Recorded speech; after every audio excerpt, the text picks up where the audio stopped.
Je vous propose de commencer. De toute façon, la phase d'introduction, vous apprendrez pas forcément grand-chose, donc il y aura le temps pour que certaines personnes arrivent entre-temps. Donc, la conférence que je vais vous présenter aujourd'hui s'appelle Elancy dit « Voici comment sécuriser un conteneur ».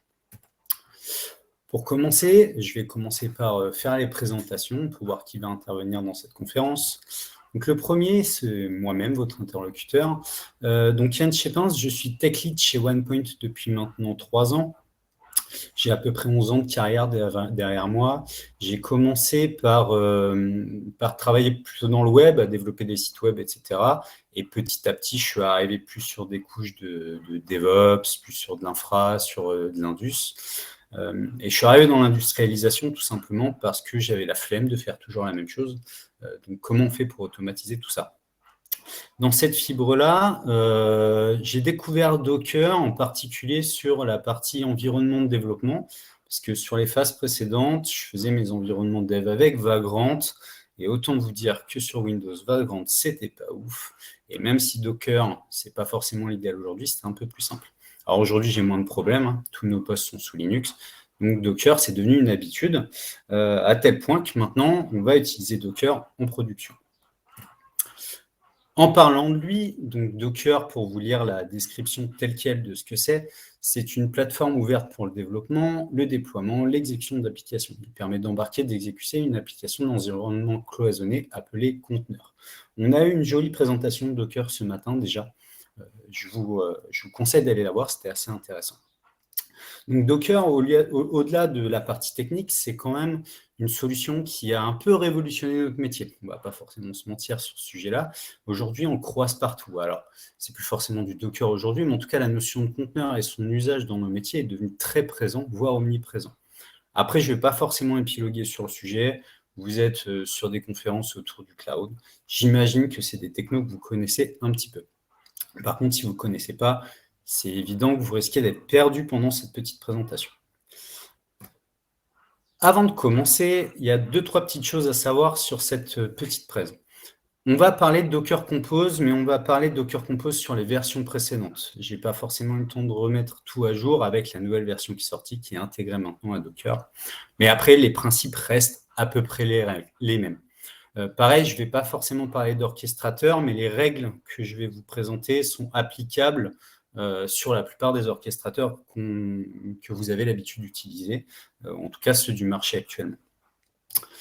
Deuxième petit point, ça reste quelque chose pour un public averti. Il y a des sujets que je n'aborderai pas. Je ne vais pas aborder le fonctionnement de Docker, comment fonctionne un réseau non plus, ni les bases de la sécurité informatique, les raisons de la sécurisation d'une application, d'une infrastructure, etc., ni l'ensemble des risques et des impacts des différentes failles et éléments de configuration que je vais vous présenter. Ça serait beaucoup trop long. Il faudrait au moins 2-3 heures, voire plus, pour vraiment faire le tour de l'ensemble. Et je vais utiliser de temps en temps le terme DICT, en tout cas l'acronyme DICT, qui est disponibilité, intégrité, confidentialité et traçabilité. Et pour ça, je vais plutôt vous renvoyer vers de la documentation ou des formations sur la sécurité informatique. Est-ce que tout le monde est prêt ? Je vous laisse mettre des petits likes, des petits pouces, si c'est parti. Ouais, vous êtes super efficace, c'est cool. Donc, on va commencer avec un peu de contexte. Donc, il était une forge logicielle. Donc, on a une infra de forge, à peu près, quelque chose d'assez classique. On va rencontrer du GitLab, on va rencontrer des runners GitLab, un Artifactory, un JFrog X-Ray, du Sonar, en tout cas sur toute la zone publique, qui est la zone qui est utilisable par nos développeurs.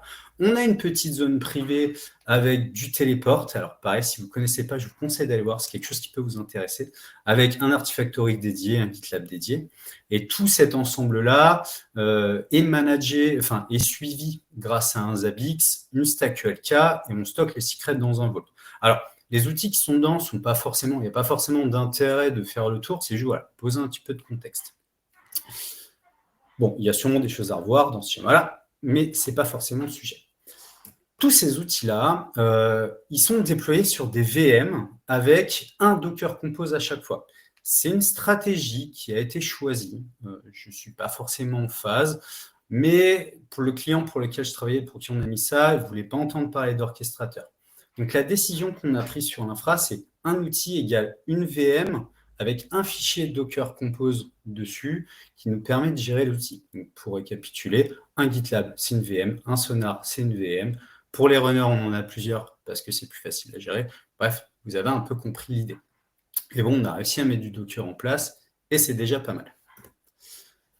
Donc, tous nos outils, absolument tous les outils qu'on utilise et qu'on met à disposition tournent sous Docker. C'est un élément qui est vraiment central sur notre infrastructure. Il est omniprésent, voire omnipotent même dans certains cas. Et tout ça avec les droits routes. Alors aujourd'hui, il y a des solutions qui permettent de ne plus avoir ça, mais quand on l'a fait, Docker, et je pense que c'est encore le cas sur beaucoup d'infra, Docker avait les droits routes.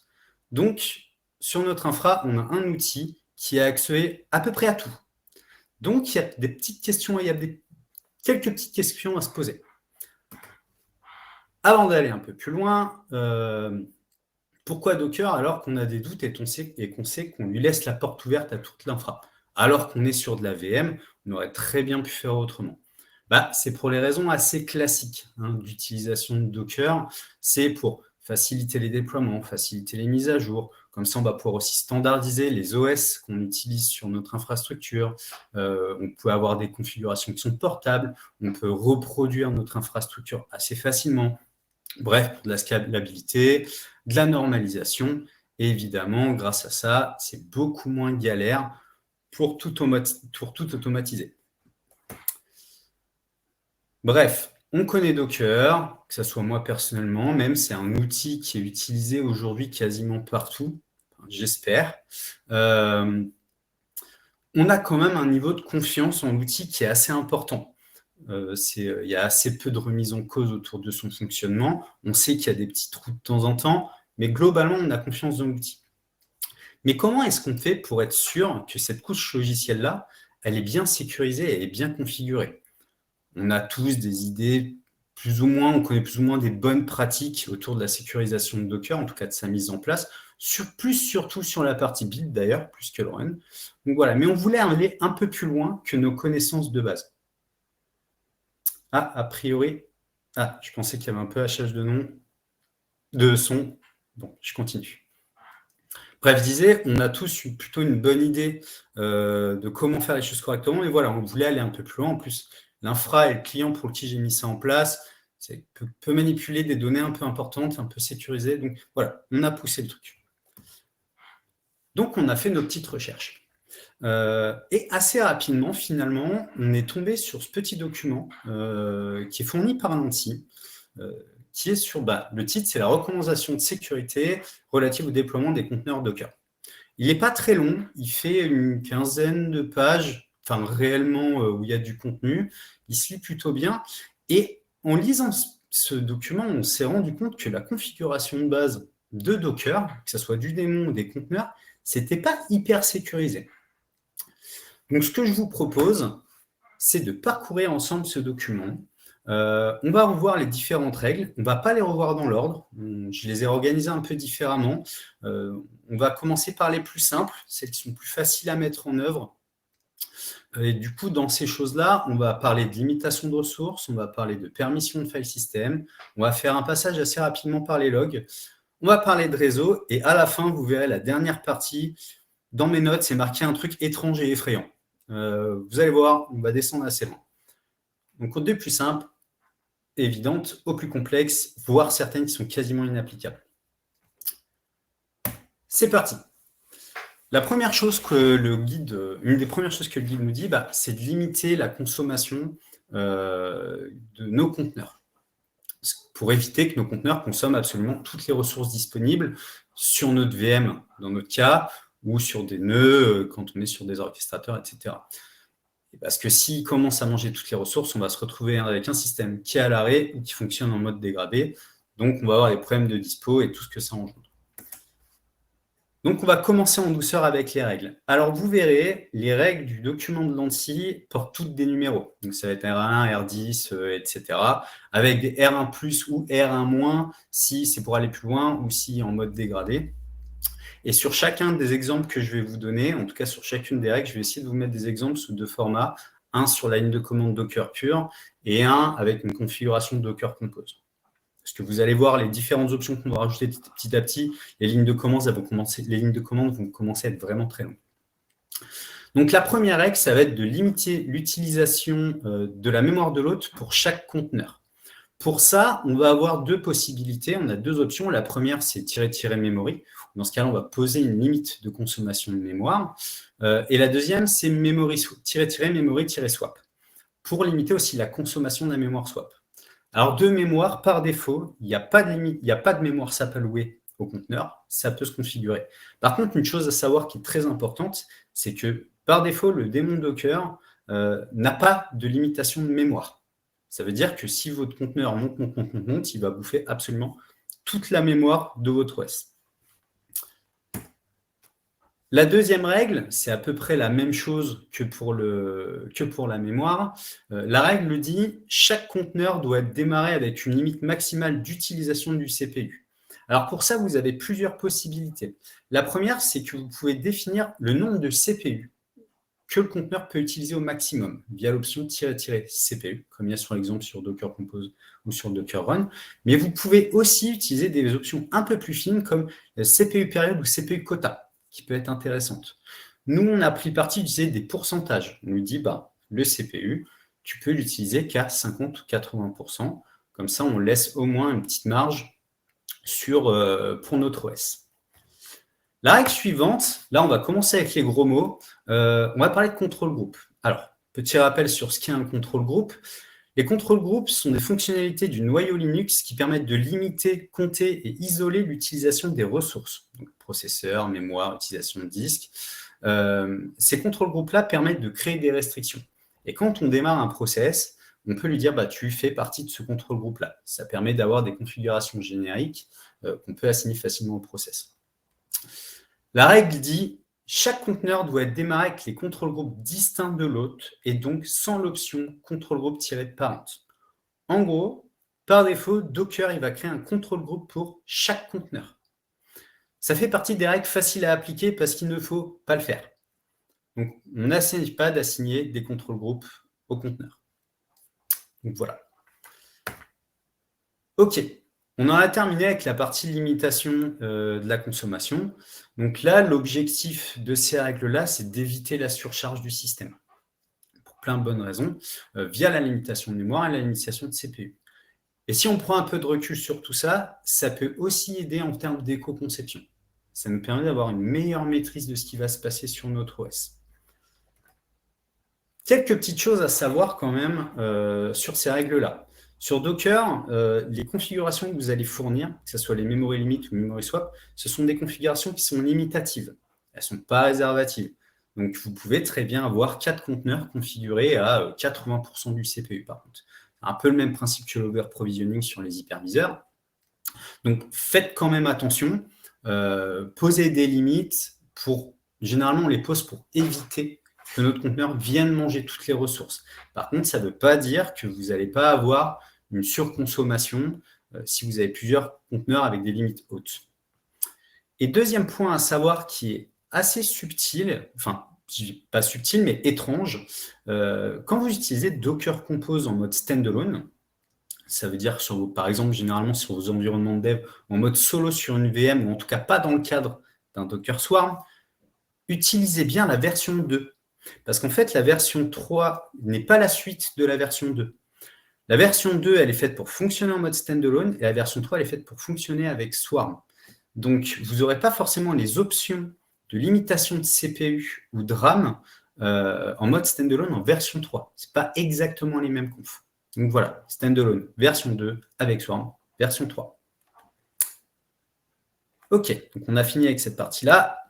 On va passer à la partie qui est la plus importante en termes de règles, c'est toute la partie accès file system et permissions. Donc ça, c'est un grand classique. Généralement, quand on utilise des conteneurs, on leur laisse écrire sur les disques, que ce soit via des volumes, directement dans le conteneur, puisqu'il reste une écriture disque d'ailleurs.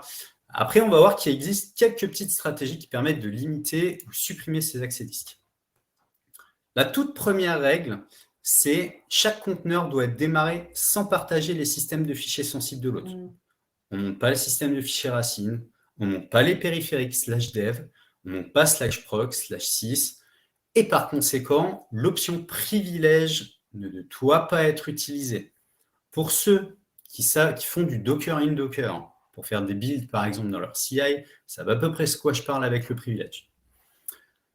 Après, pour là, généralement, on fait naturellement. On n'a pas pris pour habitude de monter slash dans slash, quoi. Ça viendrait personnaliser, sauf si vraiment ils veulent faire des essais.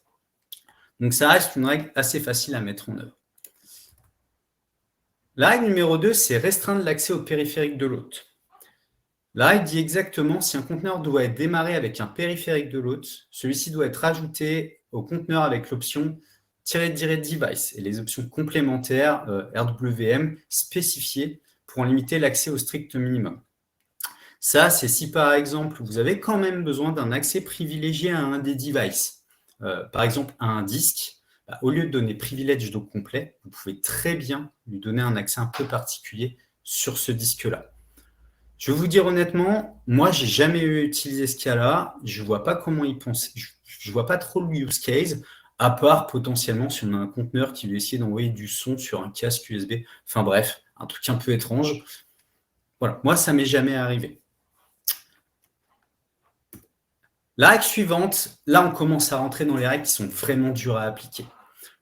La règle nous dit chaque conteneur doit être démarré avec son système de fichiers racine ou root file system avec l'option read-only.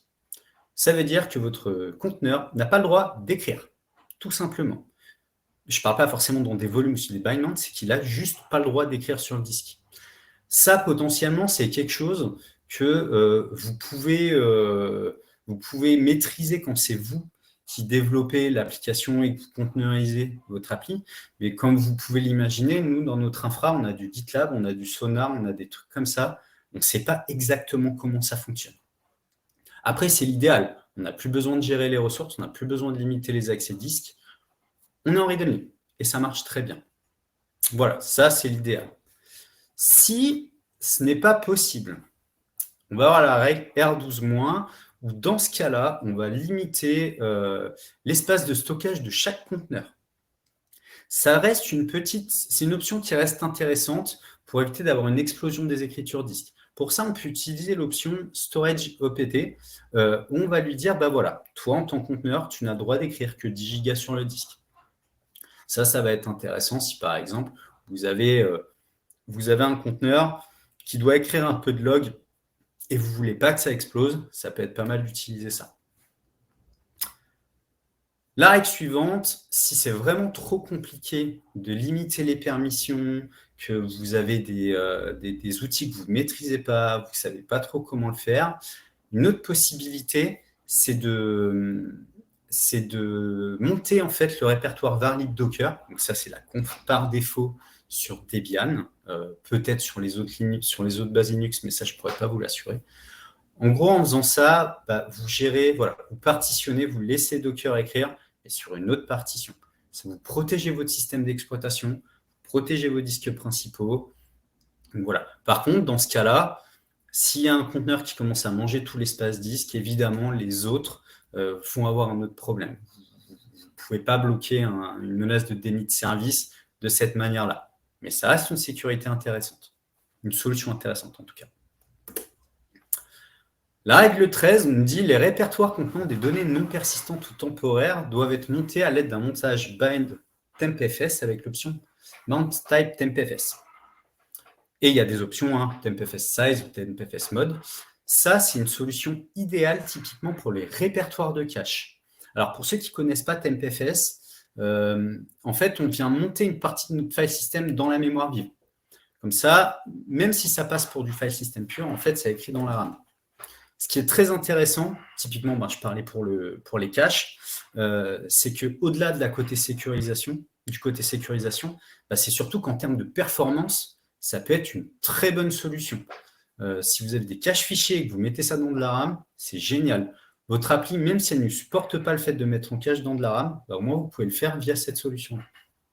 Donc à penser, très intéressant comme approche. Ensuite, si vous avez besoin d'écrire sur le disque et de partager des infos, vous pouvez très bien créer un système de stockage pour les données persistantes ou partagées. Donc ça, typiquement, c'est l'usage des volumes, soit via du bind mount, ça veut dire qu'on vient monter un répertoire de notre disque directement dans le conteneur, soit via du volume, volume Docker. Ça revient plus ou moins au même, mais ce n'est pas géré de la même façon. Par contre, truc à faire attention sur ces sujets-là, sur ces montages-là, pensez bien à mettre les règles d'écriture. Si vous avez juste besoin de faire de la lecture, mettez bien l'option read-only. Si vous faites du read-write, évidemment, vous mettez les read-write. Et aussi, vous pouvez aussi limiter la taille. Donc, ça peut être pas mal d'essayer de voir ça. Comme ça, vous allez pouvoir vous protéger et de la surcharge et des écritures non souhaitées. La règle numéro 15 nous dit si un conteneur doit partager des répertoires des fichiers sensibles avec l'autre ou un autre conteneur, il doit démarrer en restreignant ses accès au strict minimum nécessaire. Ça correspond plus ou moins aussi à la règle 1 sur le fait de ne pas monter slash. Voilà, c'est des règles de bonne pratique, c'est des règles de maîtrise de nos outils. On vient monter seulement les répertoires dont on a besoin. On fait le tri. Donc, voilà. C'est assez naturel, mais ça fait du bien quand même de le rappeler. Donc, les objectifs de toute cette partie-là, on va chercher à limiter au maximum les accès au file system hôte, que ce soit par de l'isolation interne, typiquement via la read-only, ou de l'isolation externe avec les montages des volumes, les contrôles des accès, la quantité d'informations qu'on peut écrire, etc. Et il y a un effet de bord positif là-dedans, surtout avec le TempFS, c'est vu qu'on va écrire en RAM, on va avoir de bien meilleures performances. Donc ça peut valoir le coup. Les logs. Alors, pourquoi je fais une partie spécifique sur les logs? Parce qu'on a vu au chapitre précédent que dans l'idéal, on écrivait tout en read-only. Donc, si on limite les accès au disque et qu'on a des logs qui ne sortent pas sur la sortie standard, ça peut être un peu galère. Comment on peut faire pour gérer ça correctement? On va avoir deux petites règles à ce sujet-là.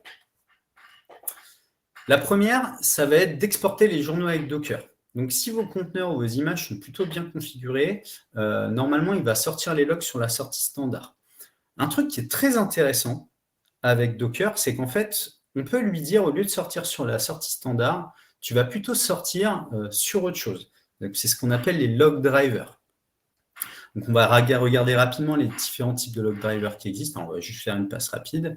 Mais ça va de l'écriture fichier à l'envoi automatique vers un Splunk en passant par du Gelf. Typiquement, voilà, ça, c'est tous les différents log drivers que vous pouvez avoir. Alors, là, c'est vraiment ce que je vous affiche, c'est vraiment issu de la doc. Il y a du choix. Aujourd'hui, moi, je n'ai pas trop vu de solution. Je me suis retrouvé coincé sur la gestion des logs. Ou après, on verra après, juste pourquoi.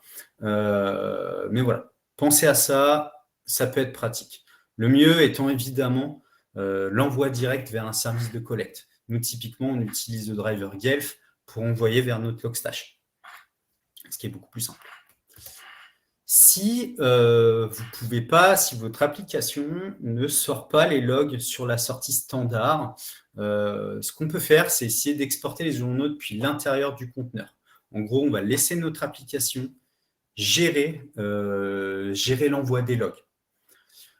Petite subtilité sur ça, je disais que tout à l'heure, l'idéal, c'était d'avoir la sortie sur la sortie standard. Mais comme vous pouvez l'imaginer, une application comme GitLab, si on mettait tout sur la sortie standard, ce n'est pas possible. GitLab, je crois qu'il sort une trentaine de types de logs différents, donc il écrit sur du fichier. Voilà, on va gérer ça un peu différemment, mais on en reparlera un peu après. L'objectif dans cette partie-là, c'est dehors les logs. On ne garde pas les logs sur la machine. Même de manière générale, même si on n'est pas sous du Docker, on ne garde pas les logs sur la machine. On l'externalise, on exporte, peu importe, on les met à côté. On a fini avec les logs. On va parler un peu de réseau. Alors, la première chose à dire sur le réseau, c'est un fun fact qui n'est pas fun du tout. Par défaut, le démon Docker, il met tous les conteneurs sur le même réseau. Absolument tous. Donc, par défaut, tous les conteneurs peuvent communiquer entre eux. Je vous avoue que ça m'a un peu surpris au début quand même. Donc, il y a un petit problème avec ça. Comment on peut faire ça? En fait, le service Docker doit être configuré pour démarrer un conteneur sans connecter par défaut au réseau bridge, le réseau bridge Docker 0, avec l'option bridge none. Ça, c'est une configuration qui se fait au niveau du démon Docker. C'est vraiment un truc auquel nous, on ne s'attendait pas quand j'ai lu le document en se disant « Ah ouais, ok ». Donc là, par défaut, tous vos conteneurs peuvent communiquer les uns avec les autres. Donc, si on a un qui est vérolé, il a potentiellement accès à tous les autres. Alors, j'imagine très fortement que quand on est sur des orchestrateurs, des choses comme ça, ce sont des réseaux dédiés. Mais si vous utilisez Docker en standalone, attention avec ça. Petit point quand même important pour Docker Compose. Docker Compose, il va créer des réseaux spécifiques à chacun des fichiers Docker Compose. Donc, il y a moins cette problématique-là. Il y en a une autre, mais en tout cas, il n'y a pas cette problématique-là. La règle numéro 4, c'est isoler l'interface réseau de l'autre. Chaque conteneur doit être démarré sans partager l'interface réseau de l'autre. Donc, l'option Network Host ne doit pas être utilisée. Sinon, vous laissez votre conteneur être capable d'accéder à tout ce que l'autre peut accéder. Ça peut être risqué. Comme d'habitude, sur les règles de sécurité, on est sur la règle du moindre privilège et en plus, on essaie d'avoir une maîtrise par du whitelisting plutôt que de dire bah, tiens, prends tout et prends ce que tu as besoin. Donc, gardez vos conteneurs sur le réseau Docker, ne laissez pas accéder à votre machine, on ne sait pas trop ce qui peut se passer. La règle 5, elle est en médium, pas parce qu'en soi elle est compliquée à faire, elle n'est pas compliquée à comprendre, par contre elle est longue à mettre en œuvre. Elle est vraiment longue. La règle nous dit, si le conteneur doit exposer un port de l'interface réseau de l'autre, ou doit être connecté à un ou plusieurs autres conteneurs, un réseau dédié doit être créé pour chaque connexion. Par exemple, sur quelque chose d'assez classique, où on a une petite archi front-back base de données, on va avoir 3 réseaux différents. On va avoir un qui va permettre de faire communiquer l'autre avec le front, un qui va permettre de faire communiquer le front avec le back, et un autre qui va être capable de faire communiquer le back avec la base de données. Donc voilà. Alors ça, c'est la petite chose que je disais tout à l'heure. Docker Compose, il va vous créer un réseau pour la totalité des services que vous avez déclarés dans votre fichier. Par contre, il ne va pas faire des réseaux spécifiques. Donc ça fait partie d'une des étapes à faire si vous utilisez du Docker Compose.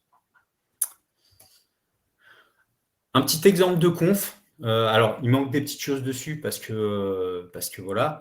Mais c'est typiquement le genre de configuration que vous allez retrouver.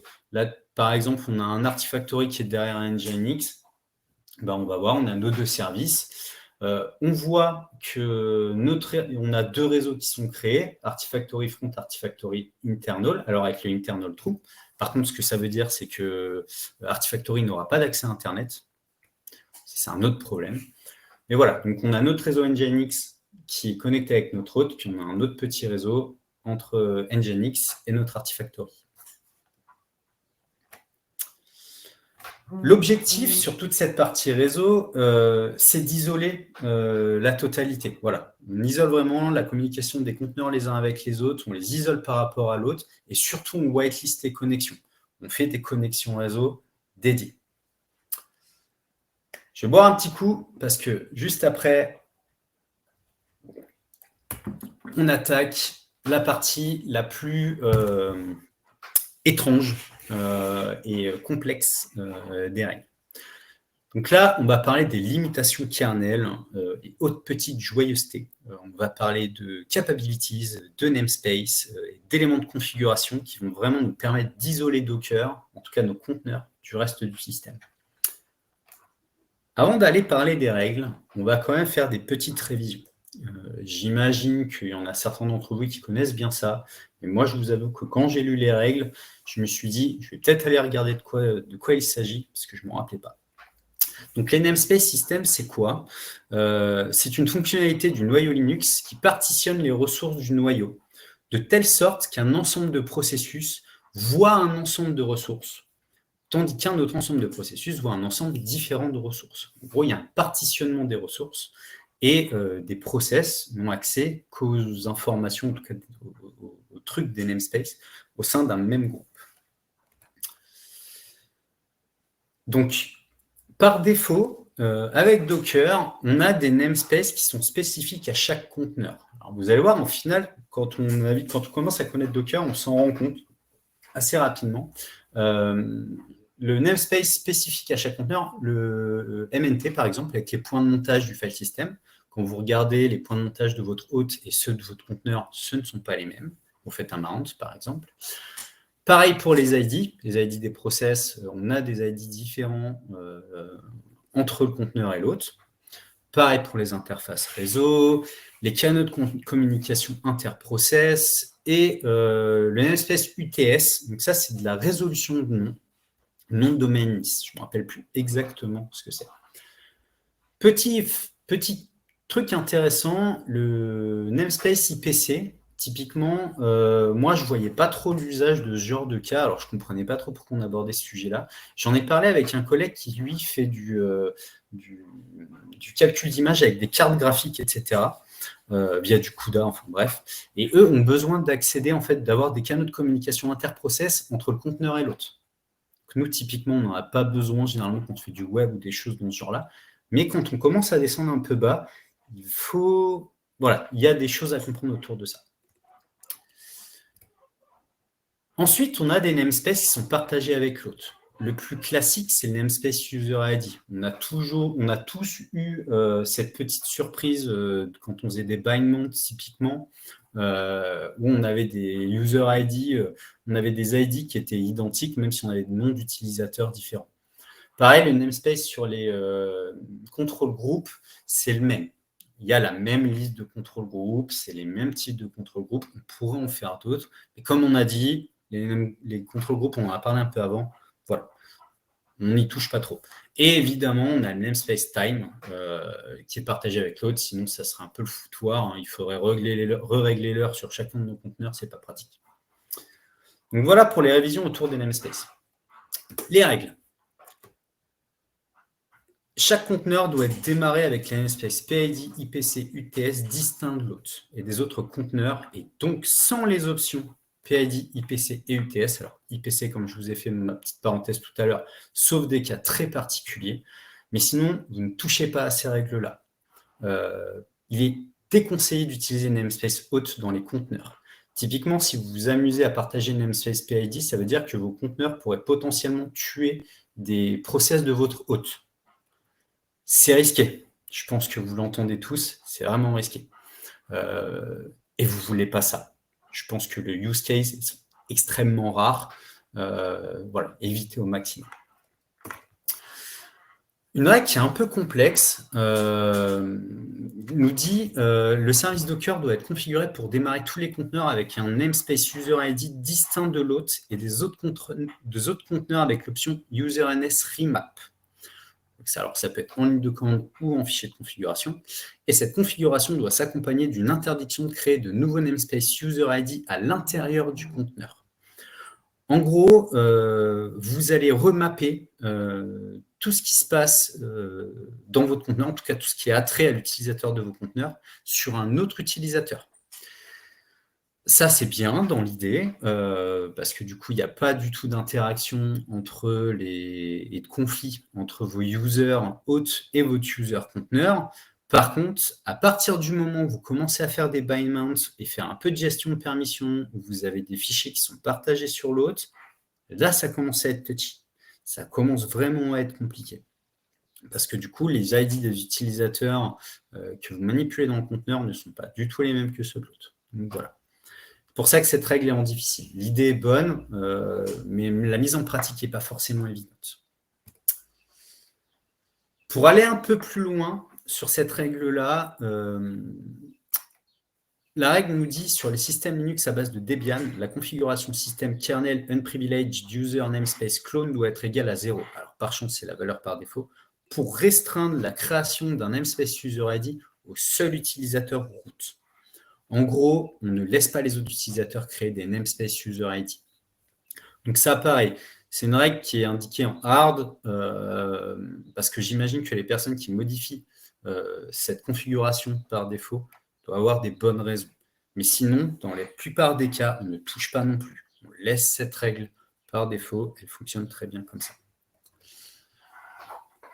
Petite subtilité, enfin petit point en plus, si par exemple vous avez fait une configuration globale sur le user NS remap, ça veut dire que par défaut, tous vos conteneurs vont avoir un remappage des user ID, mais que vous avez quand même besoin qu'il y ait un de vos conteneurs qui utilise les namespace user ID de l'autre. Typiquement, quand on parlait tout à l'heure de bind mount de fichiers, ça peut être le cas. La majorité de vos conteneurs peuvent être autonomes et avoir des ID différents, mais vous avez besoin d'avoir un partage avec, avec un user de l'autre. Vous pouvez très bien utiliser l'option --user_ns égale host, et dans ce cas-là, on va revenir sur un fonctionnement classique. Et on va remapper correctement les user ID avec ce build. Donc voilà. Là, on a fait le tour des règles, le tour des namespaces. On va passer sur la partie qui a été pour moi une des plus compliquées. Les capabilities kernel. Les capabilities, c'est pareil, c'est une fonctionnalité du noyau Linux qui offre en fait des privilèges à certains programmes, donc à des process. Donc, dans ces privilèges-là, on en a qui sont offerts par défaut au conteneur. Alors, on va avoir plein de types de privilèges différents. On va avoir par exemple 7fcap, 7pcap, qui sont des capabilities relatives aux fichiers et au process.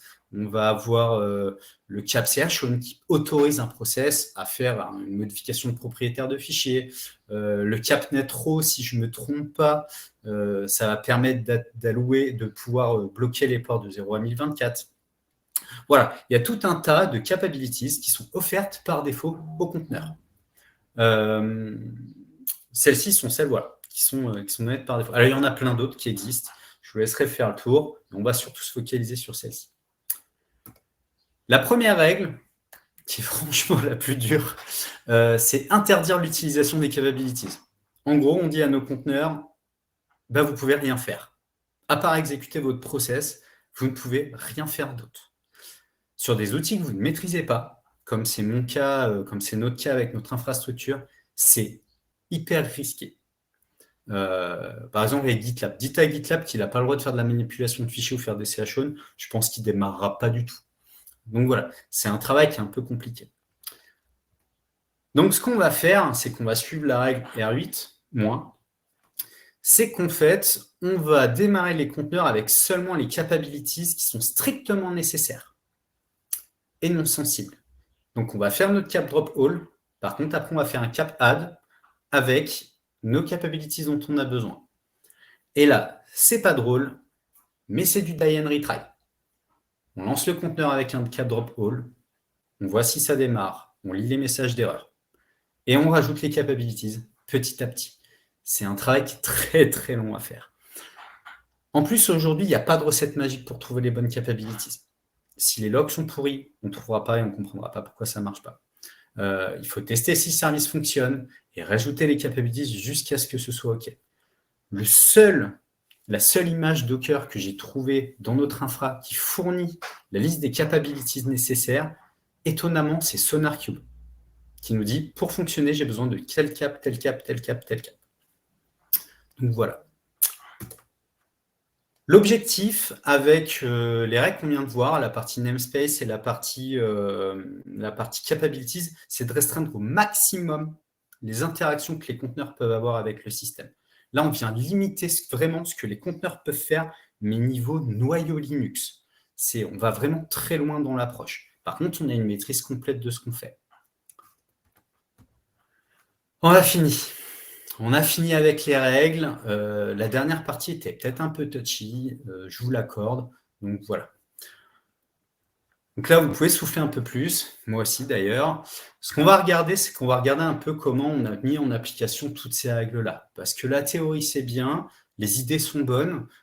Par contre, comment on fait? Comment on va les appliquer? Est-ce qu'on a respecté aussi toutes les règles?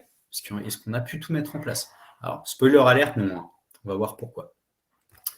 Alors, un petit truc que j'ai oublié de vous dire, c'est que pour gérer notre infrastructure, on a quand même des petits outils. On ne fait pas tout à la main. On utilise du Packer pour construire nos images d'OS de base. On utilise du Terraform pour déployer nos infras et du SaltStack pour toute la partie provisioning. Alors, SaltStack, pour ceux qui ne connaissent pas, c'est un équivalent d'Ansible, Chef, Puppet. En gros, c'est du provisioning. Donc, on s'est quand même servi de ces outils-là pour automatiser un maximum de configurations autour de ces confs-là. Globalement, les règles qu'on a appliquées, donc les règles qu'on a pu appliquer globalement, ça a été la règle R3 et R7+. Donc la règle R3, comme je disais, c'était la configuration du démon Docker pour pas que les conteneurs démassent sur tout le même réseau. Et la règle R7+, on s'est juste assuré qu'il n'y a que root qui puisse créer les namespace user ID. Voilà, c'est juste de la contrôle de fichier. Et ça, donc, dans les images qu'on crée avec Packer pour déployer notre infrastructure, c'était immédiatement inclus dedans. Ça en était tranquille. Par contre, une règle globale qu'on n'a pas appliquée, c'est de dédier un namespace user ID pour chaque conteneur. Parce que nous, on utilise énormément de bind mount. Pour petit rappel, sur l'infra, on a des Docker Compose avec des VM en dessous. Il n'y a pas forcément d'orchestration. On n'a pas de stockage objet. On n'a pas de tout ça. On n'a pas de... Voilà, c'est quelque chose d'assez compliqué. On avait besoin de pouvoir manipuler facilement et simplement les fichiers qui étaient montés. Pour, par exemple, la collecte de logs, pour pouvoir modifier des fichiers de configuration, etc. Donc ça, on l'a laissé à côté. Ensuite, on avait les règles spécifiques à chacun des outils. Donc, on mettait ça dans nos fichiers Docker Compose qui étaient déployés avec Salt. Donc ça a été la partie qui a été longue, qui a été vraiment longue parce qu'il a fallu passer sur chaque outil un par un pour tout recalibrer. Et comme je vous l'ai dit tout à l'heure, il y a assez peu de documentation au sujet. Les choses qu'on a fait très facilement, c'est la partie limitation de ressources. Limitation de CPU RAM, c'est facile à configurer. En plus, on avait un outil par VM, donc on pouvait s'approcher assez facilement du maximum. La partie des contrôles groupes spécifiques à pas toucher, c'est pareil. On a ajusté à l'usage, typiquement sur un Elasticsearch, on va jouer un peu avec la RAM parce qu'on voit qu'il arrive un peu juste. Mais voilà, ça s'est fait plutôt facilement. Pour la partie accès file system et permission, voilà, ça c'était isoler le système sensible des fichiers de l'autre, donc pas monter les répertoires // la restriction aux accès aux périphériques de l'autre, l'utilisation des volumes des bind mounts, contrôle des accès aux répertoires et fichiers sensibles. Pareil, ça a été assez facile à mettre en œuvre, plus les images qu'on utilisait sont plutôt bien documentées sur tout ce qui est montage de volume, etc. Donc ça, c'est plutôt bien passé. Attention au petit piège du Docker in Docker. Ce qu'il ne faut pas oublier, c'est qu'on est sur une infra de Forge sur laquelle on construit des images Docker. Donc, pour rappel, on n'a pas le droit d'utiliser Privilege. Sauf que pour faire du build d'images Docker, il faut 2 conteneurs, il faut un Docker Client, un Docker Daemon, et le Docker Daemon a besoin d'un accès privilège. Donc, non, on n'a pas utilisé ça. On est parti sur Canico pour faire le build. Voilà, on a éludé complètement le problème. On a choisi une autre solution de build d'images Docker. Sur les règles un peu plus compliquées, pour la partie file system et permission, il y en a qu'on n'a pas fait. La partie R12 qui est le fait de passer tous nos conteneurs en mode read-only, on ne l'a pas fait parce qu'on ne maîtrise pas les outils qu'on a déployés, on ne les maîtrise pas assez pour savoir que tel outil a besoin d'avoir des écritures disques ou pas. Appliqué partiellement, c'est la règle sur la création des systèmes de stockage pour les données non persistantes. Sur les outils qu'on maîtrisait plutôt bien, typiquement, il y a certains répertoires de GitLab où on sait que c'est du cache. On a réussi à monter ça sur du TempFS. Comme ça, on avait une meilleure maîtrise de notre file system. Mais en plus de ça, on a amélioré les perfs de notre GitLab. Donc ça, c'était plutôt cool. La limitation, donc la règle R12-, c'est la limitation de l'écriture de l'espace de stockage de chaque conteneur. Donc là, c'était poser des limites en termes de quantité. C'est pareil, on ne l'a pas fait parce qu'on ne maîtrisait pas assez ce dont nos conteneurs allaient avoir besoin d'écrire sur le disque.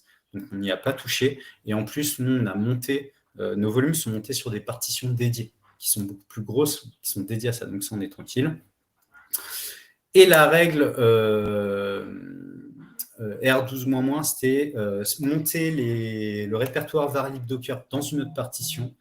On l'a considéré inutile parce qu'en fait, nos VM ne servent qu'à faire tourner Docker. On n'a pas d'autres outils autour. Donc voilà, on n'y a pas touché. Pour la partie log, on a réussi à appliquer la règle R16. Donc R16, c'était on récupère de la sortie standard, on définit un log driver et ça envoie tout vers notre Elasticsearch, vers notre Logstash. Si on avait des logs fichiers, typiquement comme GitLab, on faisait des bind mounts, on montait les répertoires de logs sur l'autre et on avait comment ça s'appelle, un file bit derrière qui passait pour envoyer les logs. Après, la gestion des logs, ça pourrait être carrément une conférence ou une présentation à part entière. Donc, je ne vais pas forcément aller beaucoup plus loin. Au niveau du réseau, on a réussi à appliquer R4 et R5. Donc, R4, c'est isoler l'interface réseau de l'autre. On n'a pas eu besoin d'utiliser le réseau de l'autre. Et R5, c'est les réseaux spécifiques. Donc, ça, on l'a fait. Vous saviez, le fait d'avoir des réseaux dédiés à chaque communication entre chaque conteneur. On l'a fait. C'est très long à faire. Il faut bien comprendre comment ça fonctionne, surtout quand vous avez des fournisseurs d'applicatifs, par exemple comme Artifactory, qui vous fournissent ses propres Docker Compose. Dans ce cas-là, il faut bien comprendre comment les services interagissent les uns avec les autres pour mettre le bon réseau au bon moment et savoir aussi qui a besoin de sortir sur Internet. Ça, c'est assez important. Et sur la dernière partie, sur la partie un peu dure, on a appliqué les règles R8 et R8-, qui est la gestion des capabilities. Le fameux die and retry, je l'ai fait sur quasiment tous les systèmes. Ça a été très long, mais par contre, on a une bien meilleure maîtrise de ce qui se passe, de ce que nos conteneurs peuvent faire. Par contre, sur les règles sur les namespace, même si je ne l'ai pas forcément dit, la configuration de base, elle est bonne. On n'a pas trop à toucher à la partie namespace. Donc, on l'a laissé tel quel. Voilà, c'était très bien. Un petit récap. Voilà, au final, ça donne ça. C'est le tableau qu'on a sorti. Enfin, alors, il n'y a pas tous les outils ici, parce que on l'a fait au début, où on a fait une grosse passe complète sur l'ensemble des outils qu'on avait déjà déployés, et après, on le faisait petit à petit. Donc ça, c'est un extrait de ce qu'on a fait. Donc voilà, on a ça, on voit qu'il y a des règles qui ne sont pas appliquées, parce que c'était trop compliqué. Il faut être réaliste à un moment. Donc juste un petit exemple de ce que ça donne un peu comme conf. Sur une conf avec Artifactory un peu plus poussée que celle qu'on a vue tout à l'heure. Donc quand on fait le tour, je vais y arriver, quand on fait le tour, on voit que ça donne ça un peu la configuration d'un Artifactory. Donc on va avoir nos images, nos volumes, nos environnements. Donc ça c'est classique. Et puis ça après c'est tout ce qu'on va rajouter. C'est OK, comment on gère notre réseau, quel réseau on attache, comment est-ce qu'on gère notre login, donc quel est le driver qu'on va utiliser. Ça sont les différentes configurations de processeurs ou d'écriture disque. Comment ça va marcher. Je vous parlais tout à l'heure du pourcentage d'usage du processeur. Donc, voilà. C'est des choses qui se font assez bien. Et notre fameux tri dans les capabilities, lesquels on a besoin. Donc, si vous avez besoin, si vous voulez faire cet exercice de bloquer les capabilities sur Artifactory, regardez cette conf. Ceux-là, ils sont amplement suffisants. Ça fait 1 an et demi que ça tourne avec ces capabilities-là. Ça marche très bien, il n'y a pas de problème. Et donc, notre petit Nginx, pareil. On se retrouve à peu près avec le même type de règles ici et la configuration des networks qui vont avec. Ah, on a failli oublier cela. Les conteneurs de GitLab CI. Parce que oui, on est sur une CI et c'est du GitLab CI. Donc, on a des conteneurs qui se montent à la volée. Donc, on aurait pu les oublier. Et en fait, ça va être dans les fichiers config toml du runner qu'il va falloir dire, quand tu démarres un conteneur, il faut que tu appliques telle règle, telle règle, telle règle, telle règle. Alors, autant vous dire que là, je n'ai pas touché aux capabilities. J'ai laissé les confs par défaut parce qu'on ne fait pas de conf spécifique par conteneur. Ce ne sont que des règles globales. Donc, c'est beaucoup plus compliqué. On aurait pu en mettre des trous de sécurité un peu plus pour savoir. OK, on a appliqué nos règles. Est-ce que maintenant, c'est sécurisé tout ça ? Comme vous pouvez vous en douter, absolument pas. La seule chose qu'on a fait là, c'est qu'on a limité l'influence que les conteneurs peuvent avoir entre eux et avec l'autre, via le fait de revoir les configurations par défaut du démon Docker, limiter les consommations de ressources, isoler et rendre les conteneurs le plus indépendants et réduire au maximum leurs actions. Donc, qu'est-ce qu'il nous reste à faire ? Il va falloir sécuriser tout le reste. Il va falloir sécuriser toute la partie build. Il va falloir sécuriser les applications que vous embarquez dans vos conteneurs, dans vos images. Il va falloir sécuriser le réseau, qu'il soit physique ou virtuel. Il va falloir sécuriser votre infra. Donc voilà, on a quand même travaillé là sur l'interaction de Docker avec le système, comment on sécurise un conteneur. Mais il y a tout le reste et il faut penser au reste. Je vous remercie à tous de m'avoir écouté. J'espère que ça vous a intéressé, que vous avez appris des choses. Et évidemment, merci à tous nos sponsors, Alterway, Ypon, Smile, etc.